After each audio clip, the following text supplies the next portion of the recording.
Well, ostensibly, it's to get, they have invited editors, title editors of newspapers, senior editors of other electronic media news organizations to really take them through the conference, the papers that the ANC will be tabling before its members. But perhaps more importantly, this time around, the ANC wants to ensure that there is a public participation process of sorts in the lead to the conference that's supposed to take place next year, mid-year next year. So they want to take the editors through what the thinking is within the organization. But of course, given the shenanigans in Parliament, given the talks of succession already, you can imagine that journalists will also be interested in those matters as well. I don't think the ANC is going to be able to get away with it, much as they are going to try very hard to ensure that the issues that are on the agenda are the policy issues that the ANC wants to put in front of its members, but also in front of the nation, because they regard, I mean, they are the leader of society, so they do want South Africans to have some kind of input in the policy documents and issues that they will be raising in the run-up to that all-important conference, which will be coming halfway through this term of office. In other words, just before the ANC has its elective conference 2 years later.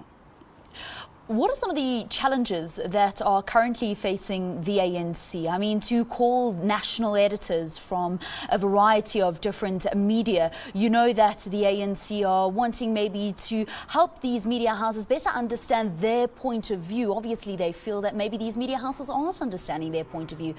There's some challenges there.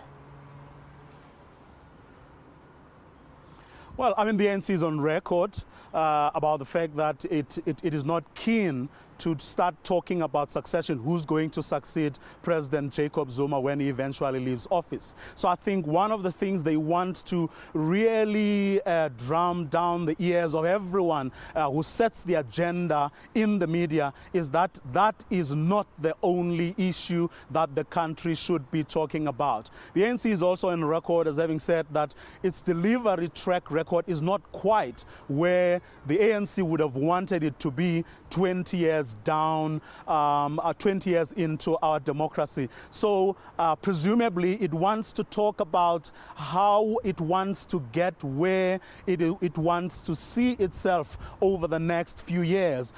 Probably it wants to talk or take those these senior journalists into confidence as to why it is that 20 years down the line it hasn't done the sort of things that it had thought that it would have been able to do by now. So those and other issues, I mean, you would have seen the reports in the media over the weekend about, in fact, within its own ranks, the ANC seems to be having problems. The issue of succession can't get away. So hopefully they will be able to tell us as to what it is that they are doing to ensure that those issues which they believe are in fact not going to help the nation to move forward, among them succession, as ANC leaders have already said over the weekend, how it is going to ensure that those issues do not, in fact, lead other people to think that the issue of succession and the shenanigans in Parliament are the only happenings in the country. All right, thank you very much. That's Vuyo Mvoko, who is SABC contributing editor. We appreciate your contribution.